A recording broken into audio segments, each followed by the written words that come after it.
예, 오늘은 종료주일입니다. 종료주일은 예수님께서 공생의 마지막 해인 3년째 되는 해에 예루살렘에 입성하실 때에 예루살렘의 백성들이 예수님을 환영하면서 종려나무 가지를 흔들고 환영했다. 그래서 종료주일이라고 부릅니다. 예수님은 마지막 예루살렘 입성을 하실 때 예루살렘 입성을 처음 하신 것이 아니라 예루살렘을 몇 번이나 입성하셨지만 이제 자신의 죽음을 앞두고 예루살렘을 입성하실 때는 조금 색다르게 입성하고 계십니다. 이때는 또 유월절을 앞두고 있는 기간이었습니다. 이 유월절을 앞두고 예수님께서 예루살렘에 입성하신 이유는 이 유월절의 의미가 예수님이 이 땅에 오신 의미와 닿아있기 때문입니다. 구약의 출애굽기에서 유월절은 넘어가다라는 뜻을 가지고 있습니다.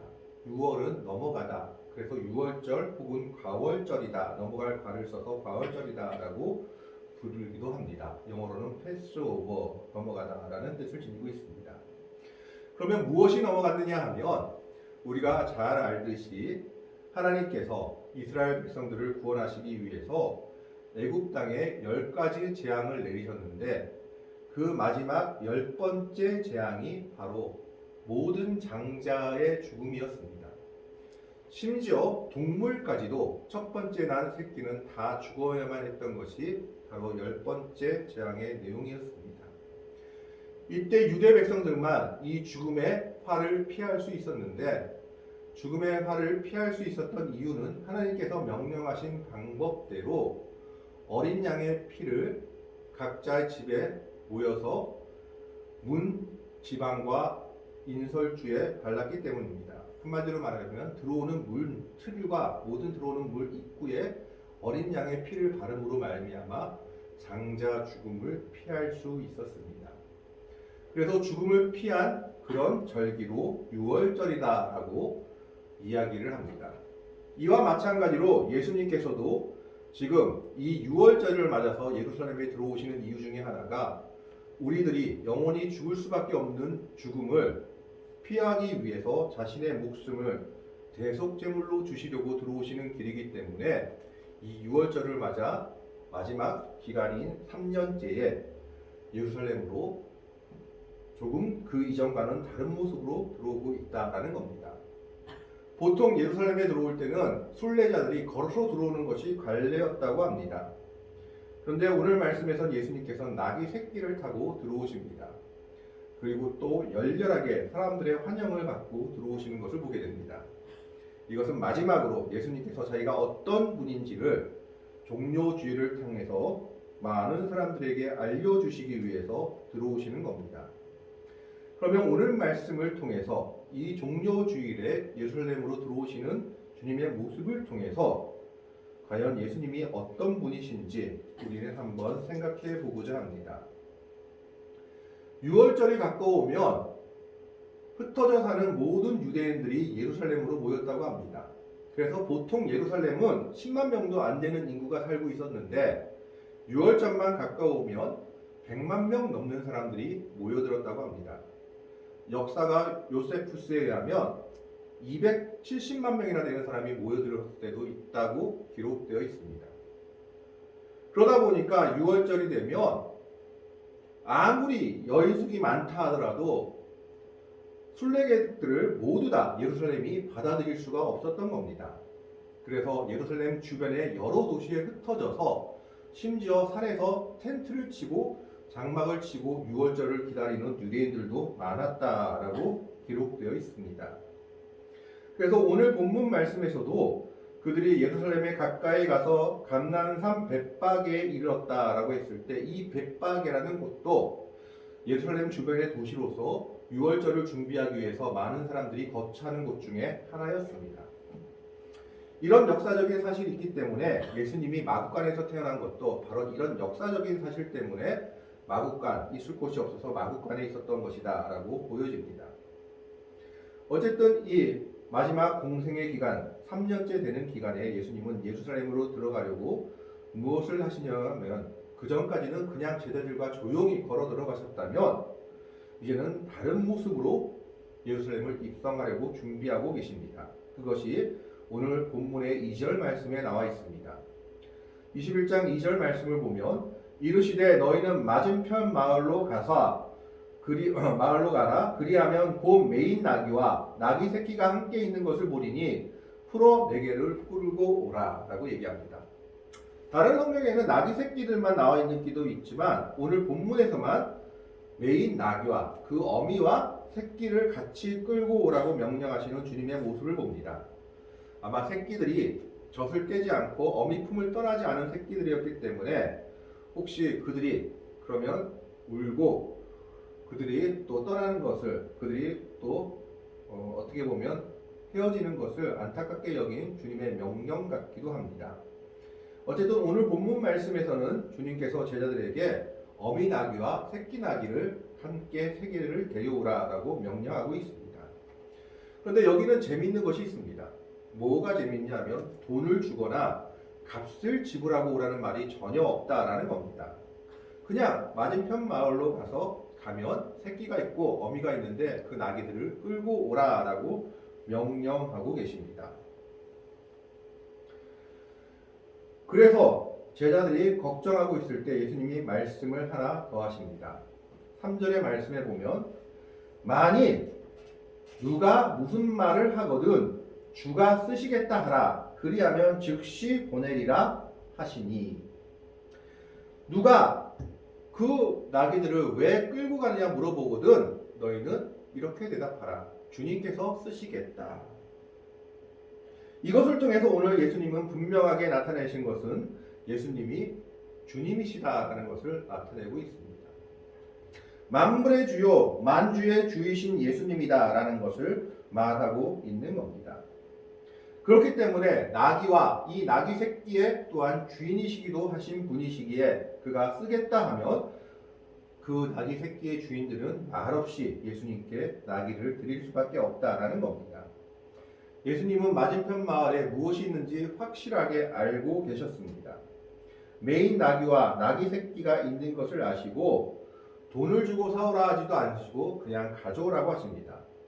그러면서 혹시 누가 묻거든 주가 쓰시겠다 하라라고 대답하라라는 겁니다. 이 한마디 말을 통해서 예수님은 자신이 누구신지를 나타내고 있습니다.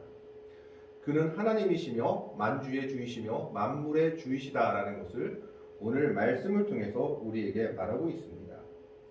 골로새서 1장 16절에서 17절에 이렇게 기록되어 있습니다. 만물이 그에게서 창조되되 하늘과 땅에서 보이는 것들과 보이지 않는 것들과 혹은 왕권들이나 주권들이나 통치자들이나 권세들이나 만물이 다 그로 말미암고 그를 위하여 창조되었고 또한 그가 만물보다 먼저 계시고 만물이 그 안에 함께 섰느니라. 모든 세상이 그를 위해 만들어졌고 그가 지었다라는 겁니다. 성자 하나님이신 예수님은 창조주이시기도 하십니다. 그래서 주님께서 쓰시겠다라고 말씀하실 때 그 나귀들의 주인은 아무 말 없이 즉시 그 나귀를 예수님께로 보낸 겁니다. 만물의 주이신 예수님이 또한 오늘 우리들의 주님이시기도 합니다. 그래서 주께서 쓰시겠다고 말씀하실 때 나귀 새끼의 주인들이 말없이 보내주신 것처럼 우리도 주님을 위해서 쓰임받을 수 있는 준비가 되어야 한다라는 겁니다. 예수님은 이 나귀 새끼를 통해서 자신이 바로 만물의 주이심을 나타내고 있는 겁니다. 첫 번째로 예수님은 자신이 만물의 주님이심을 나타냅니다. 두 번째로 예수님은 자신이 왕이심을 말하고 있습니다. 4절 말씀을 통해서 5절 말씀을 통해서 이렇게 얘기합니다. 4절에 이는 선지자를 통하여 하신 말씀을 이루려 하심이라. 일러스되 시온 딸에게 이르기를 내 왕이 내게 임하나니 그는 겸손하여 낙이 곧 멍에 매는 짐승의 새끼를 탔도다 하라 하였느니라. 이 말씀은 바로 스가랴 9장 9절의 말씀을 인용한 것입니다. 오늘 아까 우리가 성시교독을 할 때 읽었던 말씀 중에 하나입니다. 스가랴 9장 9절은 이렇게 기록되어 있습니다. 시온에 따라 크게 기뻐할지어다. 예루살렘에 따라 즐거이 부를지어다. 보라 내 왕이 내게 임하시나니 그는 공의로우시며 구원을 베푸시며 겸손하여서 나귀를 타시나니 나귀의 작은 것 곧 나귀 새끼니라 라고 기록되어 있습니다. 메시아가 오실 때 무엇을 타고 오시느냐? 나귀 새끼를 타고 오신다고 스가랴 선지자가 기록하고 있는 겁니다. 그래서 그 말을 이루기 위해서 예수님께서는 나귀 새끼를 타고 예루살렘으로 입성하고 계십니다. 하나님의 말씀을 이루고자 하심이다라는 것을 얘기하고 있습니다. 누가복음과 요한복음에서도 예수님이 예루살렘에 입성하실 때에 백성들이 왕으로 칭송했다라고 기록하고 있습니다. 누가복음 19장 38절에서는 이르되 찬송하리로다 주의 이름으로 오시는 왕이여 하늘에서는 평하요 가장 높은 곳에는 영광이로다 하니라고 기록되어 있고 요한복음 12장 13절에도 종려나무 가지를 가지고 맞으러 나가 외치되 호산나 찬송하리로다 주의 이름으로 오시느니 곧 이스라엘의 왕이시여 하더라 라고 기록되어 있습니다. 예수님은 만주의 주로 예루살렘에 입성하셨고 두 번째로는 만왕의 왕으로 예루살렘에 입성하고 계십니다. 예수님은 모든 사람들이 기다리는 왕으로 오셨다라는 겁니다. 그러나 이스라엘 백성들이 바라고 기대하는 모습과는 전혀 다른 모습이셨습니다. 이스라엘 백성들이 기다렸던 왕은 다윗과 솔로몬과 같은 왕이었습니다. 로마가 자기 나라를 지배하고 있지만 이 로마의 지배에서부터 해방시켜주고 이스라엘을 구원하고 가장 강력하고 새로운 나라로 만들어줄 왕을 기다리고 있었던 것이 이 당시 이스라엘 백성들의 모습이었습니다. 한마디로 말하면 우리를 해방시켜주고 우리를 잘 살게 해주고 우리나라를 최고의 나라로 만들어줄 사람을 기다리고 있었던 겁니다. 그러나 예수님은 그것과는 전혀 반대의 모습으로 오셨습니다. 왕은 왕인데 가장 겸손한 왕의 모습으로 오신 겁니다. 그래서 나귀 새끼를 타고 오셨다라고 기록하고 있습니다. 구약에 이것과 비슷한 모습의 왕이 딱 하나 있습니다. 그게 누구냐 하면 솔로몬 왕입니다. 솔로몬이라는 이름의 뜻도 샬롬에서 비롯되었기 때문에 솔로몬이라는 이름의 뜻은 평화라는 뜻을 가지고 있습니다. 그래서 솔로몬이라는 이름의 뜻을 풀이하면 평화의 왕인데 그가 왜 이 비슷한 모습으로 왕이 되었느냐 하면 다윗의 아들 중에 넷째 아들인 아도니아가 다윗의 승인도 없이 자기가 스스로 왕이 됐다라고 높여버리고 요압과 군권을 쥐고 있는 자와 그리고 제사장 아비아달을 불러서 이것을 승인하게 합니다. 그러자 나단 선지자와 솔로몬의 어머니인 밧세바가 다윗에게 들어가서 이 일이 어떻게 된 일인지를 묻고 다윗이 내가 하나님께 맹세한 것이 있으니 솔로몬이 왕이 될 것이다 라고 말을 하고 자기의 노새를 가지고 가서 빨리 솔로몬을 노새에 태워서 기온 시내가에 가서 물을 부어서 왕으로 삼아라 라고 명령을 내립니다. 원래 왕이 되려면은 의리의리한 마차 그리고 마병, 병거를 준비하고 왕이 되어야 됐지만 상황이 너무 급했기 때문에 그 당시 기록을 보면 다윗 왕의 명령에 의해서 솔로몬은 노새를 타고 기온샘에 가서 이제 물과 기름을 부음을 받고 왕위에 오르게 됩니다. 그래서 솔로몬이 노새를 탄 모습이 어떻게 보면 예수님께서 나귀 새끼를 탄 모습과 겹쳐 보이고 있습니다. 예수님은 가장 겸손한 자의 모습으로 낮은 자의 모습으로 왕으로 오신 겁니다. 그리고 이 왕은 더욱 특이한 길을 가고자 합니다. 그게 무슨 말이냐 하면 보통은 백성들이 왕을 위하여 죽어야 됩니다. 그러나 이 왕은 백성을 위하여 죽으러 들어오는 길이었던 겁니다. 백성이 왕을 위하여 죽는 것이 아니라 백성을 위하여 죽을 왕으로 예수님께서 예루살렘에 들어오고 계신 겁니다. 예수님은 통치하시기 위해 높임받기 위해 다스리기 위해 입성하신 것이 아니라 자기 목숨을 많은 사람의 대속물로 주기 위해서 고난받고 조롱받고 멸시받고 죽으시기 위해서 예루살렘의 왕으로 입성하셨습니다. 그것이 하나님의 뜻이었기 때문입니다. 예수님은 자기의 명예와 권세가 아니라 하나님의 뜻에 순종하는 왕으로 예루살렘에 들어오고 계신 것입니다. 오늘 우리들이 본받아야 할 모습이 바로 이 예수님의 모습이다라는 것입니다. 재미있는 것은요, 예수님께서 나귀 새끼를 타고 예루살렘에 들어오실 때 반대편 성읍에서는 빌라도가 군대를 이끌고 성읍을 통과했다고 합니다. 그 이유는 뭐냐 하면 이스라엘 백성들이 워낙에 반골 기질이 많아가지고 이런 절기 때마다 총독들은 긴장했다고 합니다. 혹시나 이스라엘 백성들이 이렇게 모였을 때 독 반역하지 않을까, 반란을 일으키지 않을까. 그래서 빌라도 이전에 몇몇의 총독들이 로마 황제에 의해서 목이 날아갔습니다. 그 이유는 반란이 유대인들에 의해서 절기 때마다 일어났기 때문입니다. 이것을 진압하기 위해서 빌라도는 유대인의 절기가 있을 때마다 군대를 동원해서 예루살렘 성읍으로 들어왔다고 합니다. 그 이유는 로마의 군대가 이렇게 강력하니까 너희는 감히 반역을 꿈꿀 생각도 하지 말라라고 시위하는 겁니다. 예수님께서 가장 낮은 자의 모습으로 나귀 새끼를 타고 예루살렘에 들어오실 때 반대편 성읍으로는 빌라도가 많은 군대를 거느리고 시위하면서 이스라엘 백성들을 위협하면서 들어오고 있었던 겁니다. 대조되는 모습입니다. 예수님은 가장 낮은 자의 모습으로 하지만 하나님의 뜻을 이루기 위한 정말 겸손한 자의 모습으로 왕으로 오시고 계신 겁니다. 그 왕으로 오신 예수님을 백성들은 열렬히 환영했습니다. 오늘 7장 말씀을 보면 나귀와 나귀 새끼를 끌고 와서 자기들의 겉옷을 그 위에 얹으며 예수께서 그 위에 타시니 8절에 무리의 대다수는 그들의 겉옷을 길에 펴고 다른 이들은 나뭇가지를 베어 길에 펴고.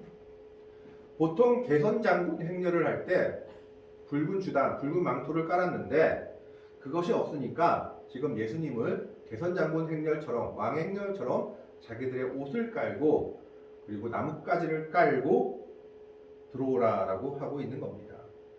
그리고 종려나무 가지를 흔드는 이유 중에 하나는 카톨릭 성경에서는 있지만 우리 성경에 없는 마카비서에 보면 이스라엘 백성들이 자기들의 나라를 되찾았을 때, 또 반역에 성공하고 자기들의 주권을 되찾았을 때, 또 항거했을 때 주로 종려나무 가지를 흔들고 환영하고 항거했다고 합니다. 이 두 가지 의미를 가지고 있는 겁니다. 예수님께서는 왕이지만 우리를 위해서, 하나님의 백성들을 위해서 자기 목숨을 대속물로 주기 위해 예루살렘으로 들어오고 계신 겁니다. 이것이 두 번째 모습입니다. 주님이시요 왕이신 것이 바로 예수님이십니다. 세 번째 모습은 바로 구원자의 모습입니다. 9절의 말씀에 보면 앞에서 가고 뒤에서 따르는 무리가 소리 높여 이르되 호산나 다윗의 자손이여 찬송하리로다. 주의 이름으로 오시는 이여 가장 높은 곳에서 호산나 하더라. 이 호산나라는 말이 거의 사복음서에 다 나오는데 이 호산나라의 말의 뜻은 구원하시옵소서, 우리를 구원하소서라는 뜻을 가지고 있습니다. 이 호산나 찬양이 성전에서 어린아이들을 통하여 계속되었다라고 15절, 16절에 기록되어 있습니다. 오늘 15절 말씀을 보면 본문 말씀은 아니지만 대제사장들과 서기관들이 예수께서 하시는 이상한 일과 또 성전에서 소리질러 호산나 다윗의 자손이여 하는 어린이들을 보고 노하여, 이들은 좋아하지 않죠. 자기들의 권위가 무너지기 때문에. 16절에 예수께 말하되 그들이 하는 말을 듣느냐. 예수께서 이르시되 그렇다. 어린 아기와 젖먹이들의 입에서 나오는 찬미를 온전하게 하셨나이다 함을 너희가 읽어본 일이 없느냐 하시고. 그 당시 종교 지도자들과 로마의 빌부터 먹는 사람들은 이 일을 좋아하지 않았습니다. 예수님을 구원자라고 부르는 것을 반역으로 생각했고 이 일을 그쳐주기를 예수님께 요청했지만 예수님은 단칼에 거절하시죠. 시편 8편 2절의 말씀을 들어서 어린아기와 젖먹이의 입에서 나오는 찬미를 하나님께서 온전하게 하셨다. 왜요? 그들의 찬양은 순수하고 온전하기 때문입니다. 계산적인 것이 아니라 그들은 진정 예수님을 구원자로 믿고 있기 때문입니다. 예루살렘에 입성하시는 예수님은 구원자로 입성하셨습니다. 물론 이스라엘 백성들이 생각하는 로마의 압제에서 구원하실 구원자가 아니라 사단의 압제에서 우리를 죄와 죽음의 권세에서 해방해 줄 구원자로 예루살렘으로 들어오고 계신 겁니다. 마귀의 저주에서 우리를 해방시키기 위해서 질병과 고난과 고통과 슬픔에서 건지시는 구원의 주님이 오늘 예루살렘으로 들어오고 있는 예수님이신 겁니다. 그분은 십자가에서 대속제물, 화목제물, 속죄제물로 자신을 주시기 위해서 예루살렘으로 들어오고 계십니다. 우리는 십자가의 은혜로 구원을 받고 그 은혜를 누리며 그 은혜 속에 살아가는 하나님의 백성들인 겁니다. 예수님께서는 예루살렘에 입성하시는 모습을 통해서 자신이 누군지를 분명하게 말씀하고 있습니다. 예수님은 만주의 주이시오, 우리가 순종하고 복종해야 할 대상입니다. 그리고 예수님은 만왕의 왕이십니다. 어린 나귀 새끼를 탔지만 보잘것없이 보이지만 그분은 왕으로서 백성을 위해 자기 목숨을 바치기 위해 예루살렘으로 들어오고 계십니다. 그리고 그분은 구원자이십니다. 죽을 수밖에 없는 우리들을 위해서 자신의 목숨을 대신 내어주신 대속자이신 겁니다. 그게 오늘 예루살렘에 들어오는 예수님의 모습을 통해서 우리에게 말하고 있습니다. 오늘 우리는 그 예수님의 모습을 기억하면서 이 종료주일날 우리는 다시 한번 생각해야 합니다.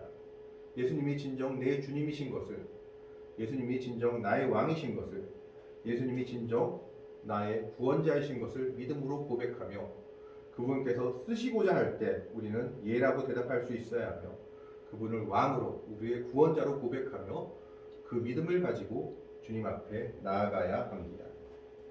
우리는 그 주님의 은혜로 구원받은 백성들입니다. 만주의 주, 만물의 주로 오신 예수님, 만왕의 왕으로 오신 예수님, 우리의 구원자로 오신 예수님, 그 예수님은 우리를 위해 자신의 목숨을 십자가에서 대속제물로 주셨습니다. 그 은혜로 말미암아 우리들은 구원을 얻게 됐고 이 종료주의를 맞게 됐고 이제 부활주의를 기다리게 되는 겁니다. 우리는 그 주님의 사랑과 은혜를 기억하면서 이 시간도 믿음으로 고백하며 나아갈 수 있는 복된 성도들이 되기를 바랍니다. 그저 막연하게 예수님을 바라보는 것이 아니라 그 예수님이 나의 주님이시오, 나의 왕이시오, 나의 구원자라는 것을 고백하며 그 믿음 가운데 살아갈 수 있는 성도들이 될 수 있기를, 그 주님의 은혜 가운데 살아가며 주님께 순종하는 복되고 아름다운 믿음의 성도들이 되기를 주님의 이름으로 간절히 축원합니다. 기도하겠습니다. 하나님, 오늘은 예루살렘으로 들어오시는 주님의 모습을 통해서 우리가 주님이 누구신지를 다시 한번 생각하게 됩니다. 주님은 만주의